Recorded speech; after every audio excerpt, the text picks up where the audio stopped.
ఒకే ఒక్క జీవితం. దేవుడు నీకు ఇచ్చిన బిడ్డలకు ఎంత ప్రేమను పంచగలవో అంత ప్రేమను పంచు. ఒకవేళ 7 జన్మలు ఉన్నాయి అనుకోండి, నీ పిల్లల దగ్గరకు వచ్చి, బాబు ఇంకో జన్మ ఉంటే ఎవరి కడుపును పుట్టాలనుకుంటున్నావు అని నీ పిల్లల్ని అడిగితే, పిల్లలు ఏమన్నాలో తెలుసా? మరలా మా అమ్మ కడుపునే నేను పుట్టాలయ్యా, పుడితే మరలా తండ్రి కడుపునే పుట్టాలయ్యా. 7 జన్మలు 8 జన్మలు లేవు, కానీ నీ పిల్లలు అన్న మాట, నా తల్లి కడుపునే పుట్టాలయ్యా, నా తల్లి లాంటి తల్లిని ప్రపంచంలో నేను ఎక్కడా చూడలేనయ్యా.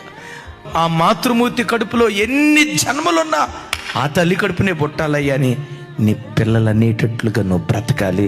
అలాంటి ప్రేమను పంచాలి. మా అమ్మ నాన్న మాకు ఆస్తిపాస్తులు సంపాదించి పెట్టలేకపోయినా ప్రేమగా బ్రతికే జీవితాన్ని వరంగా మాకు ఇచ్చారయ్యా. మరొక జన్మంటూ ఉంటే ఆ తల్లి కడుపులోనే పుట్టాలని నీ పిల్లలు అనేటట్లుగా ఆ మాతృత్వాన్ని నీ పిల్లలకు నువ్వు పంచాలి.